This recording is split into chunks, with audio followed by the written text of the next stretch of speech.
We have multiplied the data from writing something on it with a pen so much that what we read, well, megabytes, gigabytes, etc., are no longer enough. We are on such a journey. However, we extract all of these from the data we discover in our surrounding environment. God said, "Say, if the sea were ink for the words of my Lord, the sea would unquestionably be completely exhausted before the words of my Lord are completely exhausted." Prior to the fulfillment of the words of his Lord, the regulations governing the systematic functioning, which he has established in existence, substance, particle, and subatomic particles, cannot be attained even if the oceans were filled with ink and brought in such abundance, it would still not suffice.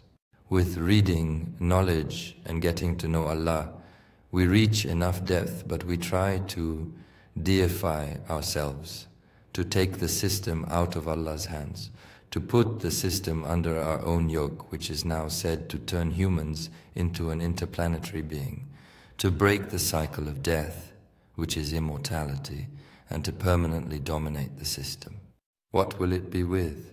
With info.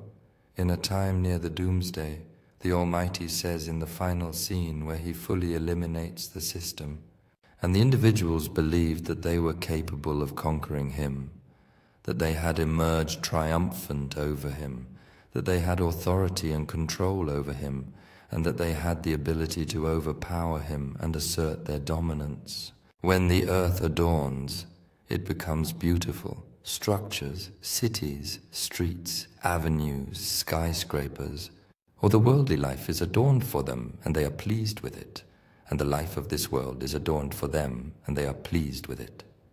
Still, if the earth is armored and weak, Ozan, people think they control him. He discovered electricity, making a world work with it, himself carried, laundry washed, food cooked, ruling all with his knowledge.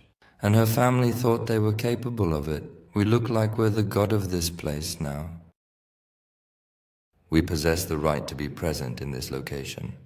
Our command is approaching the area where we are entitled to be. During the night or day, we unexpectedly and completely destroy it, as if it had not regained all of its beauty from the previous day. We imply and encompass everything, leaving nothing behind but destruction. The story is about the person's admiration for the owner of the knowledge that he discovered, read, and learned, and his belief that he can take over the system with what he has learned, his arrogance, and his tendency to act extravagantly through knowledge. The truth of the information environment is the same in the atom, in the living being, in existence. Our side that reads information is our truth. Adam, peace be upon him, and his children were created with the potential to learn information about everything, but with this opportunity, as we think of knowledge as the most valuable treasure of Allah, as we admire it, instead of going from existence to awareness, we are moving towards excess from our readings about existence. Today, our most secular institutions, our universities, our most secular journeys, our scientific journeys. This is an extraordinary contradiction, they say. What a great contradiction.